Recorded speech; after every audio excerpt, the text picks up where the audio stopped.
right, let's get into this. So this question is something that I found in a past paper. And again, what I'm trying to do with you guys is do stuff that's obviously normal sorts of questions, but also try and give you exposure to some things that are a little bit different, okay? Because often we see these sorts of questions and then we're scared to try them. So if we have a look at this, we have been given a parabola g of x equals, excuse me, 4x squared minus 6, and f of x equals 2 root x, all right? So f of x equals 2 root x. What is that? What is the graph of f of x?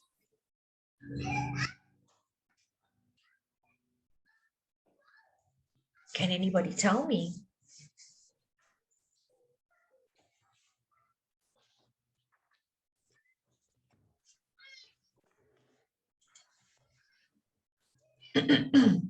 Cornelia, why is it not a log graph? Yes, Johannes, you're right. It's an inverse. An inverse of what, though? Is it an exponential function? The inverse of an exponential function, because that's what a log graph is, right? It's the inverse of an exponential function.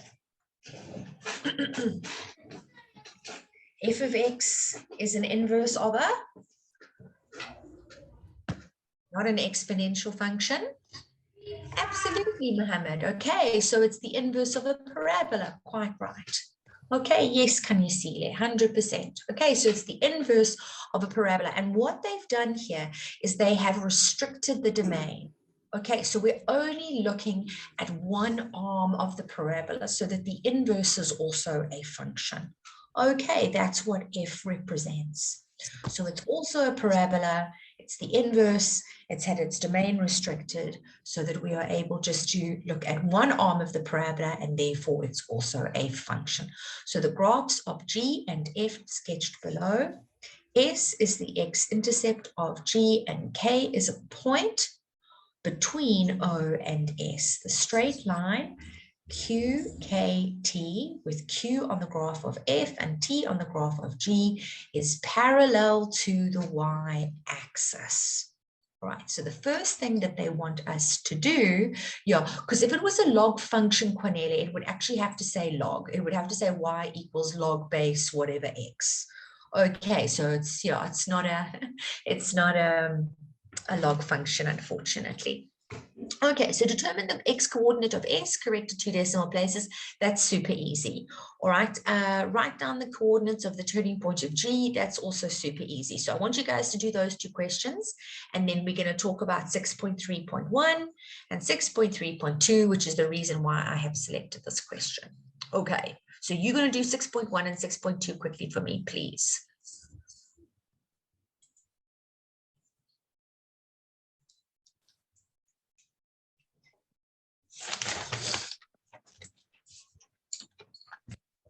I'm going to get out my answers in the meantime.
All right, so let's have a look here.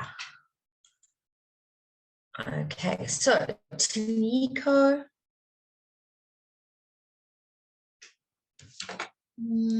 That's not what I got.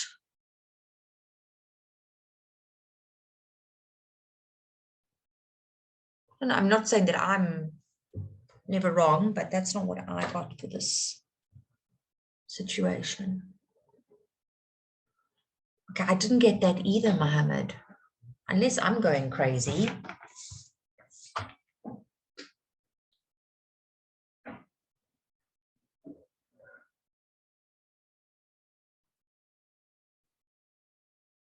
That's what I got, Cornelia. Yeah, root 6 over 2. Quite right, boy, Chair Paul. Okay, so 1,22, that's what I got as well. All right, so that's fine. Well done. You can do 6.2. So I'll do 6.1 on the screen for those people who didn't get the right answer. We'll just slip it in over here. And those of you that have got this correct, you can go on and do 6.2. Okay. So because we wanted the x coordinate of S, we've got to make y equal to 0. Right, and then if we leave 4x squared on one side and take the 6 over to the other, it means that x squared would be equal to 6 over 4. All right, and now to get x, we've got to take the square root. So it would be plus minus the square root of 6 over 4, and that would be the, so it would be the positive 1 because s is on the positive x-axis of 3 over 2. And then if you press the SD button, if you press equals, then you'd get root 6 over 2. But if you press the SD button, that's when you get 1,22. Okay. Does that make sense to everyone? Okay, that's it. Yes, Tisha, I quite agree. Okay, now writing down the coordinates of the turning point of G. You can write that down and then you can put it on the group. What did you get?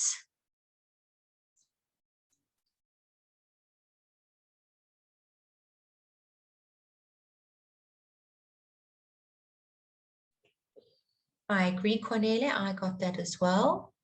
0 and -6. So we can see that from here. Okay, good, Kaiser. Good, Hope. Well done. All right, so we get ever closer to this question I want us to do. 6.3.1, write down the length of QKT in terms of x, where x is the x coordinate of k. So write down the length of QKT in terms of x, where x is the x coordinate of k. So what is the length of QKT? Remember, it's a vertical line. So how would we write the length of a vertical line? Remember, it's the y at the top minus the y at the bottom. So how should we write that? What do you guys think?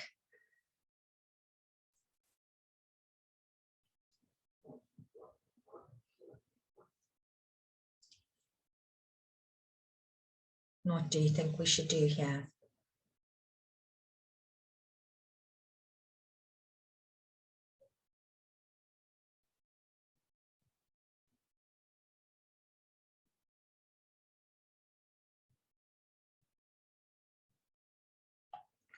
Okay, so don't be afraid of this question. You know, when they ask us things like, okay, let's say we have a horrible parabola, and let's say a straight line. And then they want us to find the length of a vertical line, all right? And let's say that this point over here is P and that point over there is Q. And let's say that the parabola has an equation f of x equals minus x squared plus 3x plus 2, and let's say this is the straight line y, or g of x, let's call it, equals negative x, I don't know, plus 1 or something. Okay, what we would do is, if we wanted to find the length of PQ, we would say that it is the y at P minus the y at Q.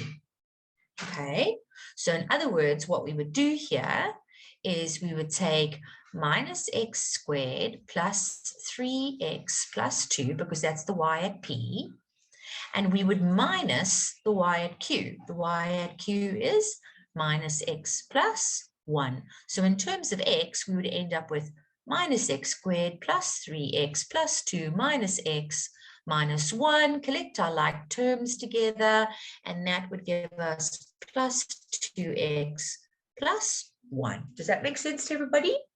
You've seen questions like this before? Yeah?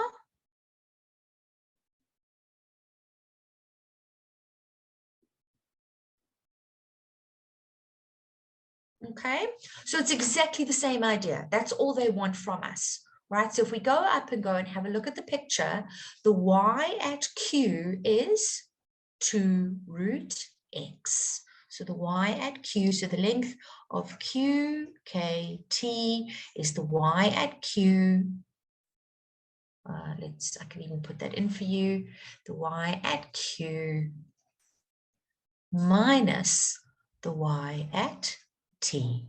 Okay, so the y at Q is 2 root x, because Q is a point on F. The y at T is g of x, because T is a point on G. Okay, so now we've got to say minus, remember to use our brackets, 4x squared minus 6, like so. Okay, Tisha, no, I'm sure this is not the first time you've seen it, Hope. You know what? This is something that we do in grade 10 a lot. And you've probably just forgotten it, the length of a vertical line on a function. So I'm sure, I'm sure you have seen this before. I'm sure it's something that your teachers would have done with you. Okay. So on any function, the length of the vertical line is the y at the top minus the y at the bottom. And the length of any horizontal line is the x at the right minus the x at the left. Okay, so when we're talking about vertical or horizontal lines. Okay, so we would end up here with an answer 2 root x minus 4x squared plus 6. Okay, so that would be the length of QKT in terms of x. Okay, how are you feeling now? Is that okay? Is that making sense?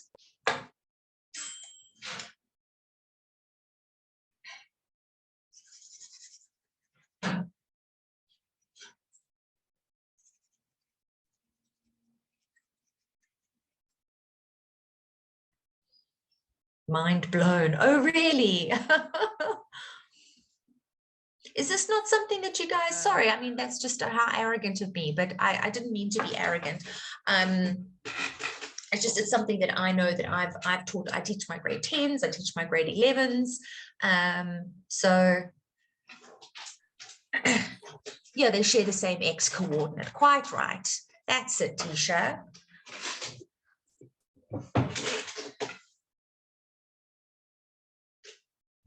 Yes, so in other words, Hope, if remember your y-axis, your vertical axis is nothing more than a number line, okay?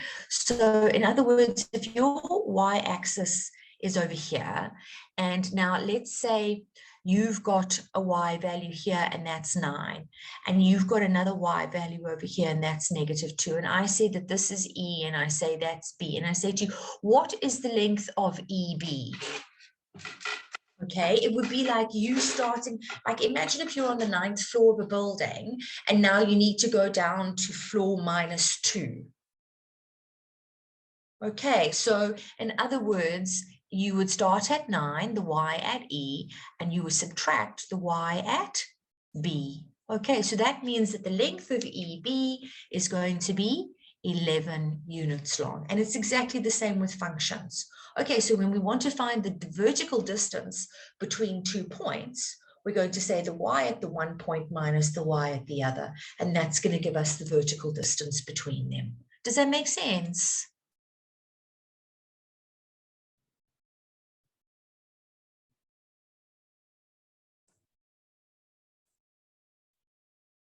Makes sense. Okay.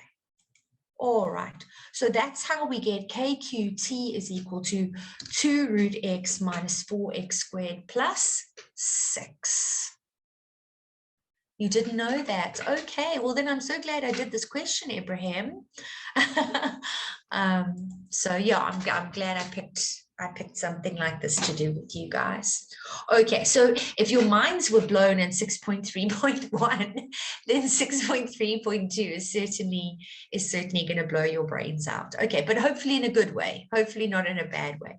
All right, so then let's have a look at this now. It says to us, calculate the maximum length of QT. Okay, calculate the maximum length of QT. So the longest that QT can possibly be, that's what they want us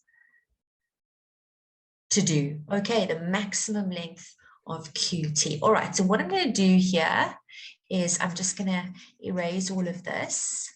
Now, what happens when we want to maximize or minimize?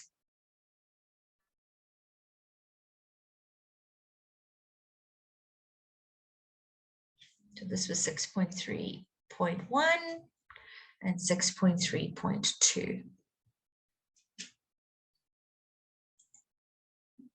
We can complete the square is one way we can do it, Aisha. Yes, absolutely. So when we want to maximize, so I'll just put that on the side here. So if we want to maximize, we can complete the square, okay, which is something that we try and stay away from as much as possible. All right, what else can we do when we want to maximize?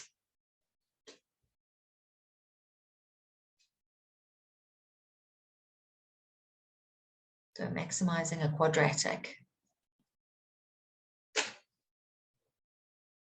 Or we can use x equals minus b over 2a to find the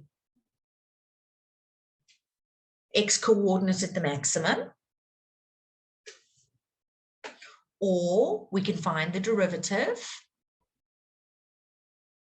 and let it equal 0. Derivatives, absolutely. So we can use calculus if we need to.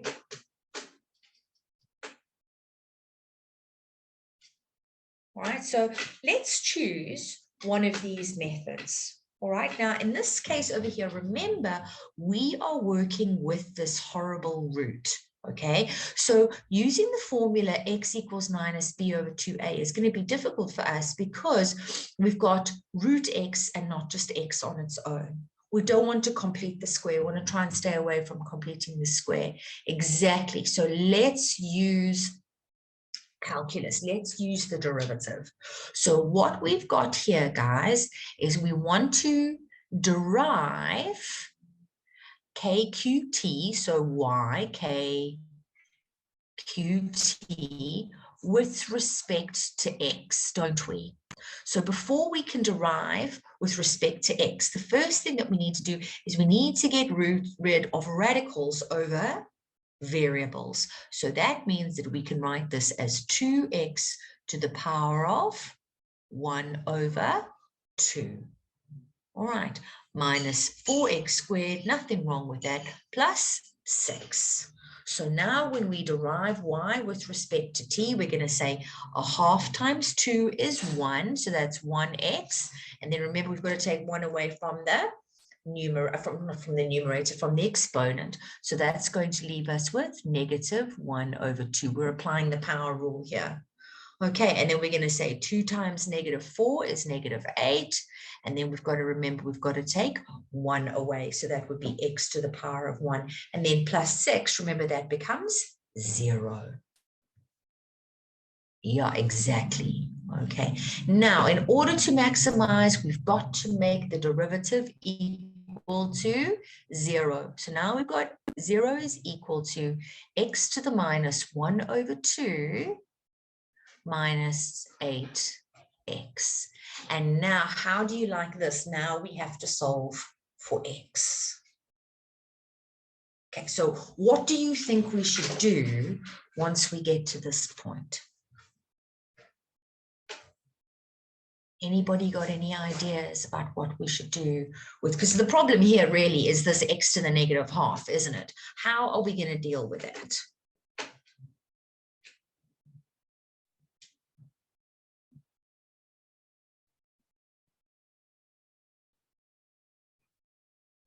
Any ideas? We are going to use exponents, absolutely. Absolutely. Kaiser, we can't factorize at the moment because our exponents are different. So it's going to be difficult to take. We can't take out the x. Square the term. I know we would think that, but we can't square one term and square the other. We can either square the left-hand side or square the right-hand side. So this is a bit of an odd one. Okay, so look at this. This is what I would do. All right, I would take this negative 8x over to the other side. All right, so it's going to be positive 8x on the left. Then what I'm going to do is I'm going to write this as 1 over x to the power of 1 over 2. Does that make sense to everybody? Okay, so using our negative exponent definition, we're now writing our base with a positive exponent, and we've moved our base from the numerator to the denominator. Does that make sense to everybody?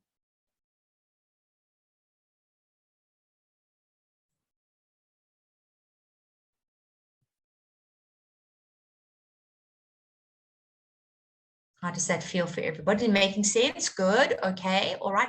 And now you can cross multiply. Okay. So cross multiply. What happens when you multiply like bases?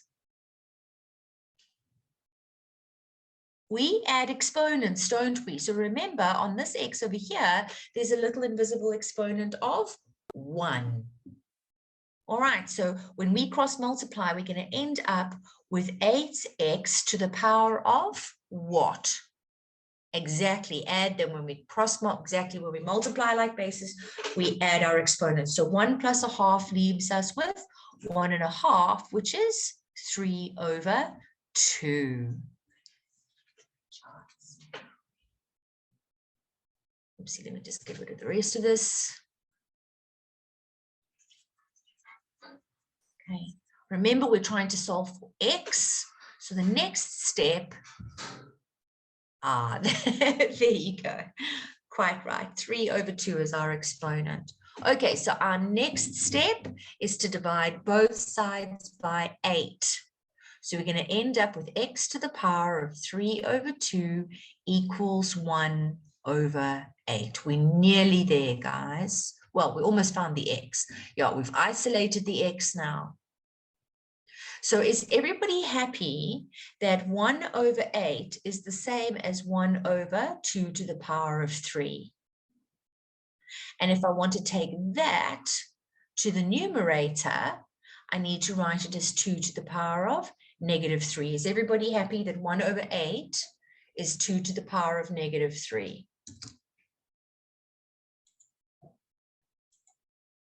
Yes, does that make sense? Thanks, Kalani. Sorry, I'm just going to move this one down.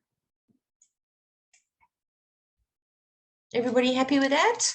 Okay, that 1 over 8 is 2 to the power of negative 3? Yes, okay, Pumeza's fine, Aisha's fine, Kulani's fine, Neliswa, thank you for reminding them. Okay, so now we've got x to the power of 3 over 2 is equal to 2 to the power of negative 3, and that means negative 3 over 1. Okay, and now remember, if we want to now solve for x, we've got to multiply by the reciprocal. So multiply the exponent by the reciprocal. So that's going to cancel. Here we end up with our x. That 3 and that 3 cancels. We get 2 to the power of negative 2. So that gives us 1 over 2 squared, which is 4. Okay, so in other words, what we've done now is we've calculated the x coordinate at which the maximum is going to happen. Okay, so that will be when x is equal to 1/4, and it looks correct. Okay, if we look at our diagram. Okay, that makes sense. Now what we've got to do is we've got to go and take that and go and sub it in. So this has got to be subbed in into here. Okay, remember that was the length of KQT. All right.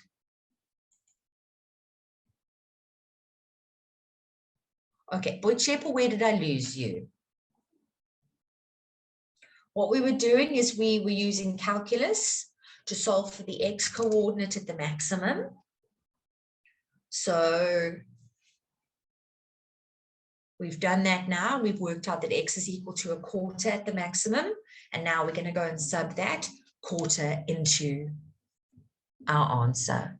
Okay, so therefore the maximum length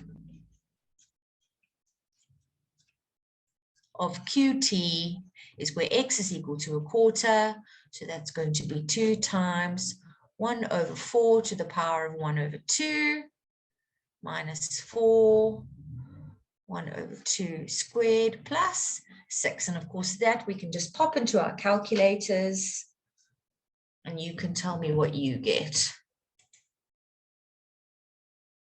No problem, Boitshepo. Tyler, I didn't get 6 exactly. I got,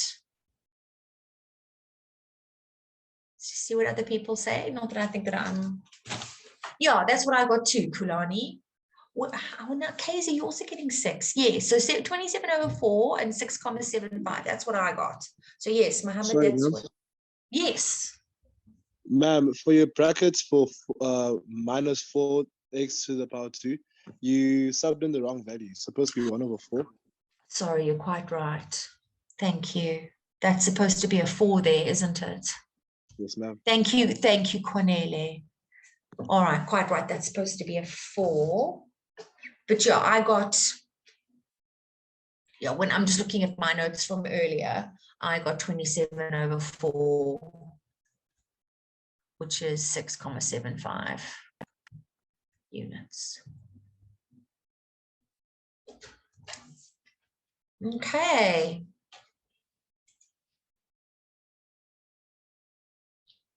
Yeah, it's always nice to have somebody else's eyes, isn't it, Melissa? Good job. Does that make sense, guys? How you feeling about that question?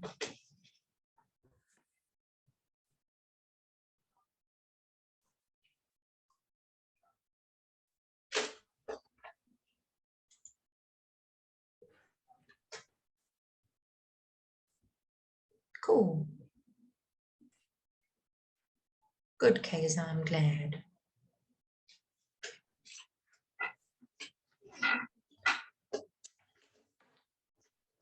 Because cool, Ibrahim. Because I mean, let's be honest.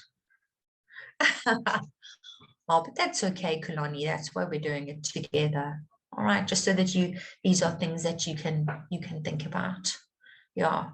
No, this CAP syllabus is hectic. It's very broad and also very deep. So yeah, there's lots of difficult questions like this that get asked using, you know, all the bits and pieces that we've learned along the way. Okay. All right. So now that we've done that, let's go and have a look at the next question. Okay, so yeah, I didn't want to choose questions that were the same old.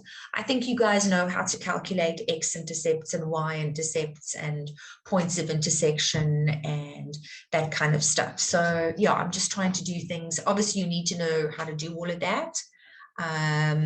But I'm just trying to do stuff with you that's a little bit different as well. Okay, so I said functions, but we didn't have to say necessarily paper 1. So I wanted to do this question with you as well, because it comes from one of the end of year papers. In fact, this is what the matrics in 2019 had to deal with in paper 2, so the trig functions. All right, so in the diagram, the graphs of f of x equals sine x minus 1 and g of x equals cos 2x. Now, what I always do when I'm working with trig functions is I highlight things for myself. I use lots of highlighters, and I do it in geometry too. So I highlight the equation, and then I highlight the function in the same color. Sorry, it's a little bit messy.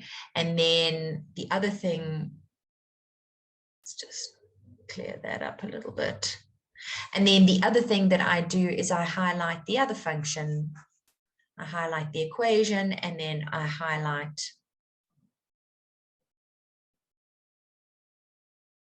that function as well, just to help things pop out to me a little bit more. All right, so they have drawn them for the interval between -90 and 360, and they're telling us that they intersect at A, and B is the point 360 and -1. Okay, so in other words, this over here has to be -1, okay? First thing that they want us to do in 6.1 is they want us to write down the range of F. So the range of F. I think you guys can do that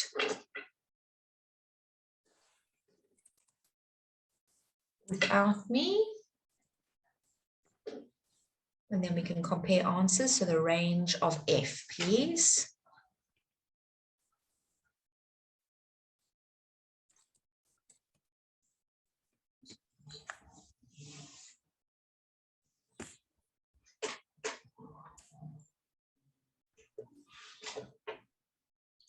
And again, once you've got an answer, you can pop it into the chat.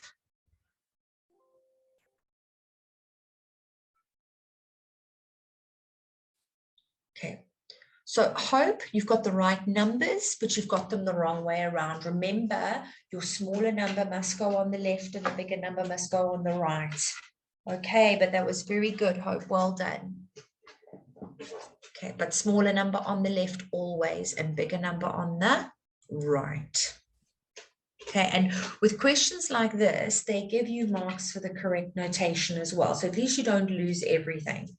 But we want you to get 100% for the question, not 50% for the question. Okay, no problem, Hope. All right, so either you could have written it like this and said y is an element of, and then you must put your smaller number on the left and your bigger number on the right. Or if you wanted to, you could use set builder notation and you could say y is greater than or equal to -2, but smaller than or equal to 0. Okay, all right, and then we can get 2 out of 2. Yes, lovely, Ibrahim, perfect.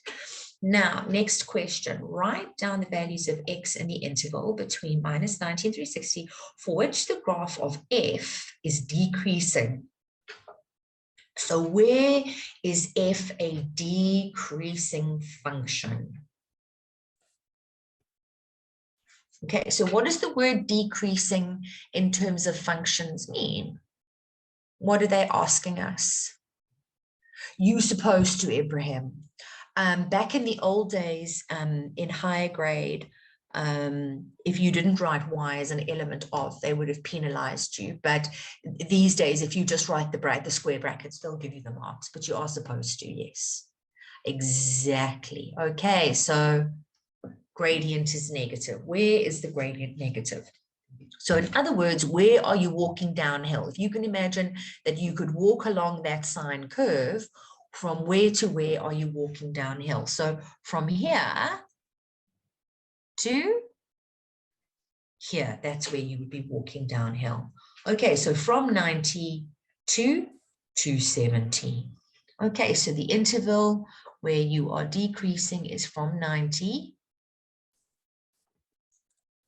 to 270. Or if you wanted to, you could say where x is greater than 90, but smaller than 270. Okay, would be another way of being able to set that out. Right. Theoretically, we wouldn't include the 90 and the 270 because those are turning points. But I think if you did include them, they probably would be lenient with you. But strictly speaking, we shouldn't include them. And again, this is another one of these monstrous questions that I wanted to do with you. So let's have a look at this. Now they tell us that P and Q are points on F and G respectively, such that PQ is parallel to the y-axis. If PQ lies between A and B, determine the values of X for which PQ will be a maximum. All right, so again, we've got this vertical line. This case, it's not even drawn, okay? And what I'm going to do is, sorry, I'm just going to go up here and grab that. And let's just put that like that. Okay, now let's take hold of this line. Oh, no, man. Don't do that to me, please.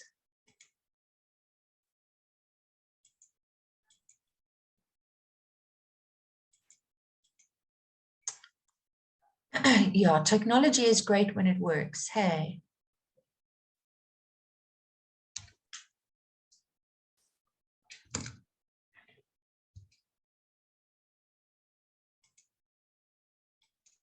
Okay, there we go.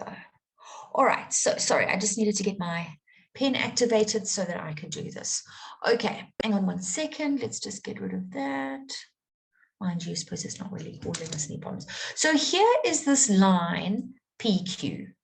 Okay, so it's between A and B. So it can move, all right? It's not going to go above the blue graph, and so it's got to be in between the yellow and the blue, okay? So anywhere in between the yellow and the blue in this particular section. And we want to work out what is the length of this line when it is the longest that it can be. Now, obviously, the length of this line is going to change, isn't it? So if it was sitting over there, it would be that length. But if we moved it somewhere else, then it would potentially be longer or shorter. So now here, can you see how it's now, the length of the line is now too long? Okay, so it was longer when it was over here. It's shorter when it's here. And when I get up to this point over here, can you see now it's not long enough? Does that make sense to everybody? So the distance between the curves gets smaller and bigger, depending where we are. Does that make sense to everyone?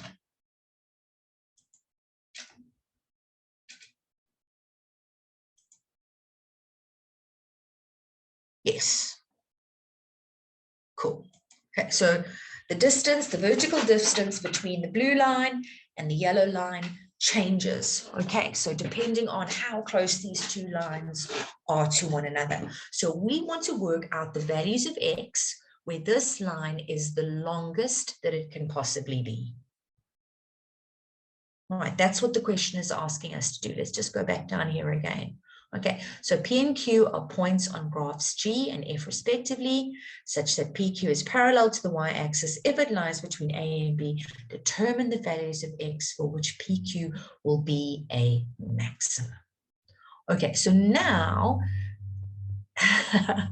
sure, Cornelia, no problem.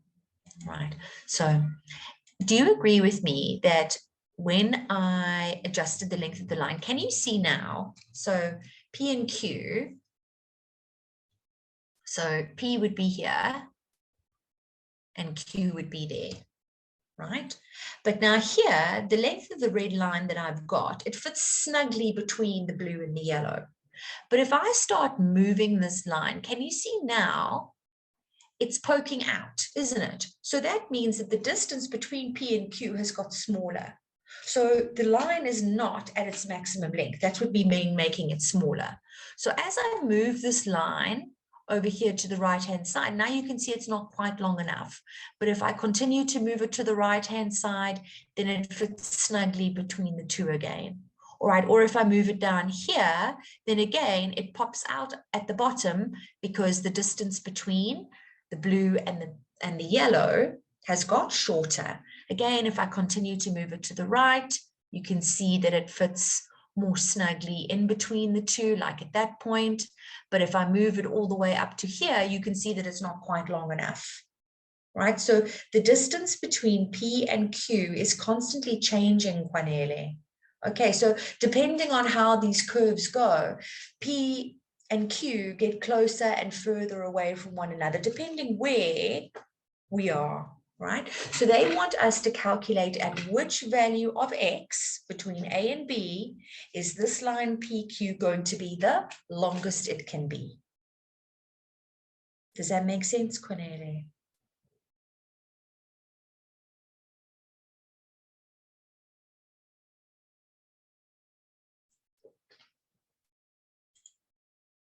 Okay, no problem. Right. And I think what's really nice about what we're able to do, like here at Watobe, is that, you know, I can do this digitally with you. So you can actually see PQ and you can see it moving, and you can see how sometimes, like, for example, here, we would need to make it longer. Or if we were over here, we would need to be able to make it shorter if it was now going to fit.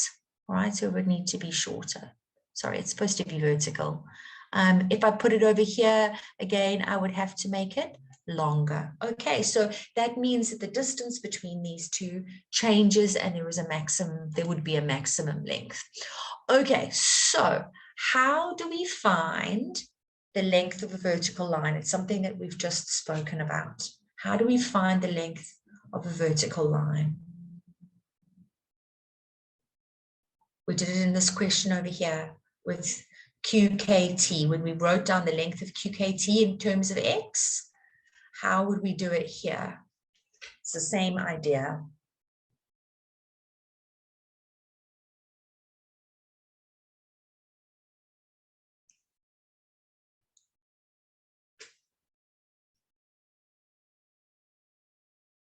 Okay, so it would be the Y, so the maximum length of PQ is going to be the Y at P minus the Y at Q.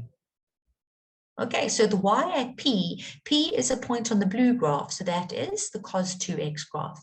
So this is going to be cos 2x minus the Y at Q is a point on the yellow graph. So that's going to be minus sine x minus 1. Okay, so we're going to end up with cos 2x minus sine x minus 1, right? But now we need to express all of this in terms of the same trig ratio. Remember, up here, we worked in terms of the same x coordinate, all right? So here we're applying the same idea, but we're doing it in terms of trigonometry. So what we want to do is we want to write everything. Oh, plus 1. Yes, you're quite right. Thank you. Yes, plus 1. Yes. So we want to try and write everything in terms of sine. So what I'm going to do is I'm going to use my cosine double angle identity, 1 minus 2 sine squared x for cos 2x, minus sine x plus 1. So this is going to leave us with minus 2 sine squared x minus sine x plus 2. Right. So this is no different to what I had showed you. Remember I showed you in the beginning, I did that original graph. It was a parabola like that with a straight line, and I ended up saying to you, if I want to work out the distance between these two, whatever it was, I can't remember what I called it, but if that's K and that's L, and then I ended up saying minus x squared plus 3x plus 2 minus x plus 1, or whatever it was. You remember that? And then we ended up with a quadratic. Okay, so plus 2x plus 3. Right, so it's quadratic because it has an x squared term, an x term, and a number term. So same story here. This is quadratic. Okay, it's got a sine squared x term and a sine x term and a number term. So just like here, I could say x equals negative b over 2a. When I want to maximize, I can apply the same thing to what I see over here. So rather than using calculus, it's going to be easier because we don't know how to use calculus with sine graphs. It is possible to do that, but it's not something that we would do at school level.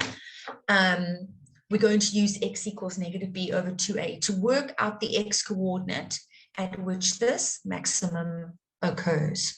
All right, so in the case of this one on the left over here, we would say x is equal to negative b, so it would be negative 2 over 2 times negative 1. So that would give us negative 2 over negative 2, which would be equal to 1. Right? We're going to do the same thing on the right over here. We're going to use x equals negative b over 2a. Okay, so remember b is the coefficient of the x term. So that's going to be negative 1. Okay, but it needs to be negative 1. All right, is negative b. Over 2 times the value of a in this case is negative 2.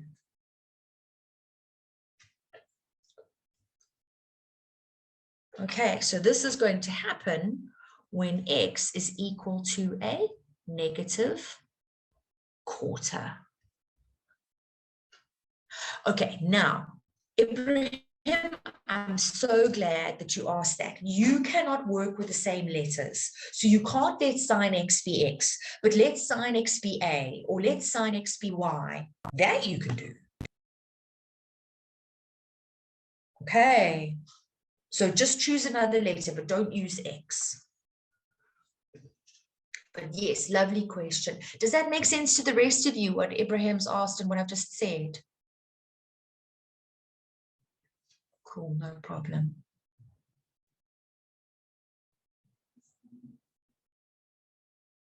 Okay, cool, Hope. Is this making sense so far? Is everybody all right? You understanding what I'm saying?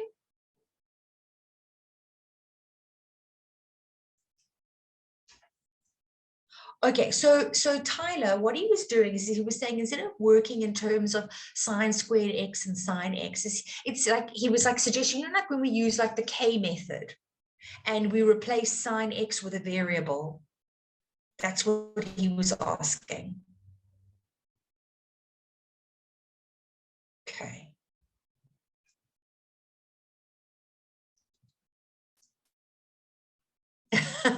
No, it's okay, Tyler. You don't have to say you're sorry.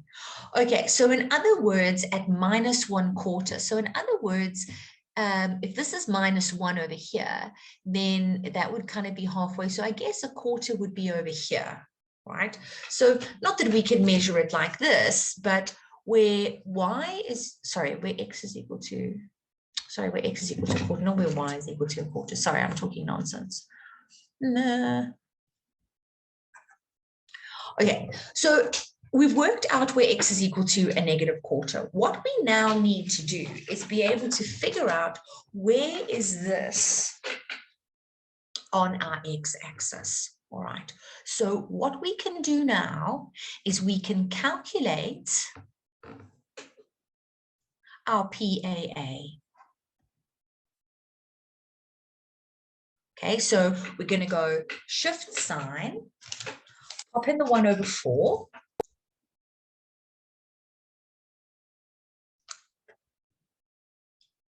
And what do you get?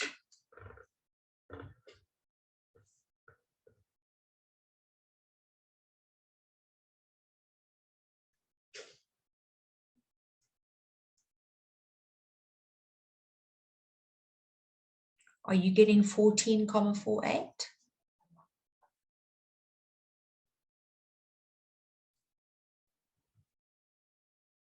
Me too.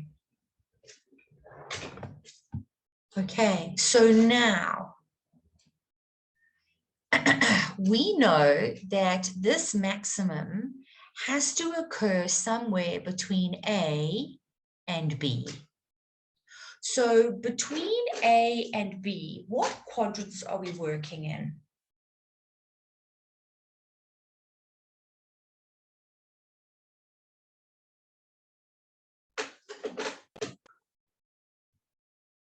Okay, so look at it like this. If this is 90, this is quadrant 1 here, isn't it?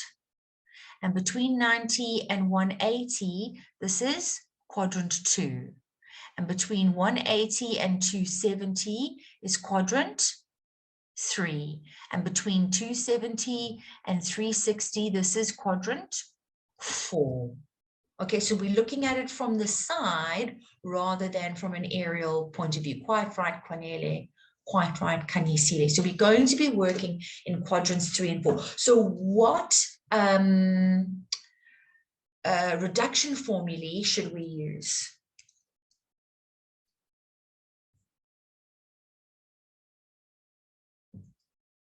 If we're working in quadrant 3 and quadrant 4, what are our reduction formulae?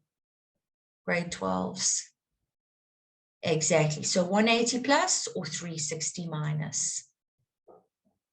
Good. Yes, well done. All right, so either we're going to end up with x being equal to 180 plus 14,48, which gives us 194,48 degrees, or we're going to end up with 360 minus 14,48. Okay, so that would leave us at 345,52. Quite right, Watobe. Okay. Does that make sense to everybody?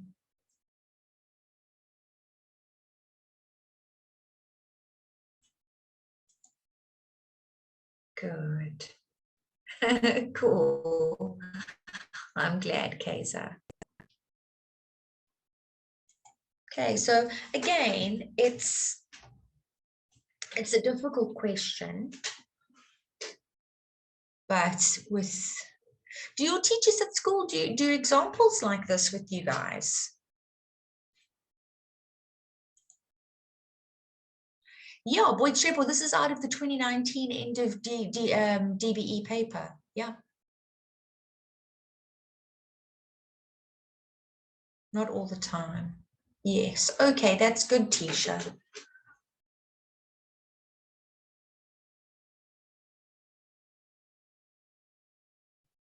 Oh, man, Kulani.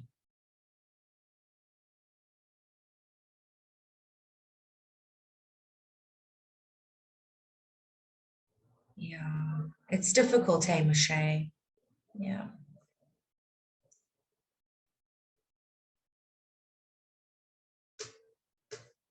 Okay.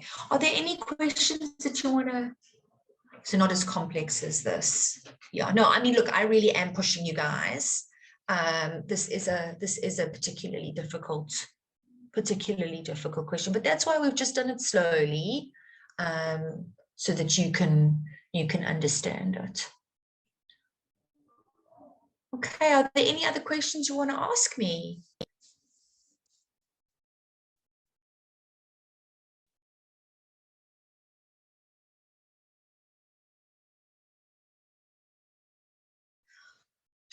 Ibrahim, I don't think so.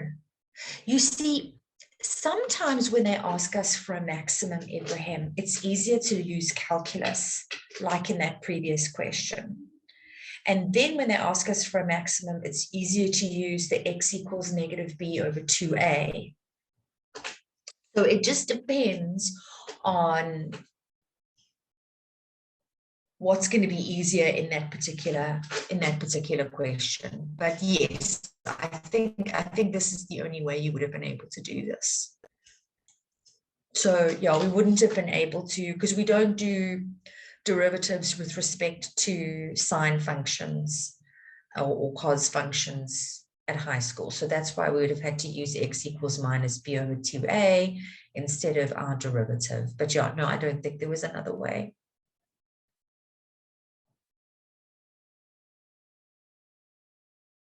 Okay, and there's the link to the quiz. All right.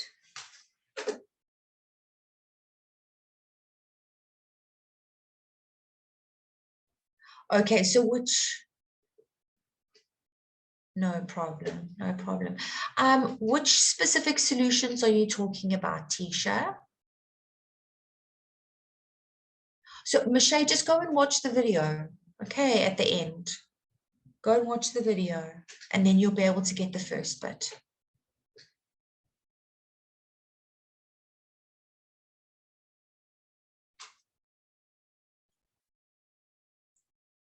Oh, are you talking about general solutions? Tisha, do you mean general solutions? Oh, okay, all right. Okay, well, we've got a little bit of time. Okay, so we've got like a couple of minutes. Okay, so let's say they ask you to determine a general solution. So let's say they give you something like,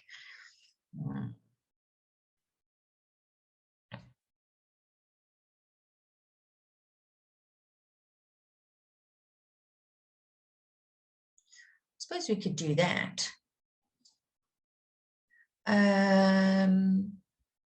So if they give us determine the general solution for, let's just keep it simple for now, okay? Let's say, because we don't have much time. So let's say sine x equals 0,87, all right? What you would then need to do, right, is that once you've got to the place where you've got sine x or cos x or tan x equals your ratio, right, you are now going to work out what your reference angle or your PAA is, okay? So you're going to get your PAA by going shift sign, popping in your ratio.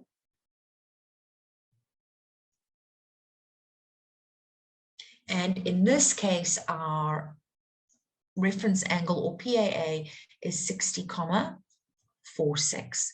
Then what you've got to do, Tisha, is you've got to look at the sign. So not sign as an SIN, the sign of your ratio. So in other words, the sign of this number, is it positive or is it negative? So this number happens to be positive. So then we say to ourselves, well, in which quadrants is sine x positive? It's positive in quadrants 1 and 2. So those are the two solutions, those are the two quadrants in which we need to work. Okay, so in quadrant 1, our angle that we're solving for, so in this case, x, is equal to our PAA plus multiples of 360. So that's your general solution for quadrant 1. Quadrant 2 uses 180 minus your PAA.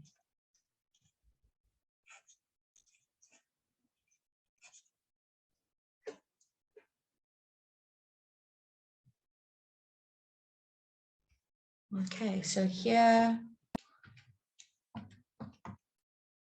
we would end up with 19,54.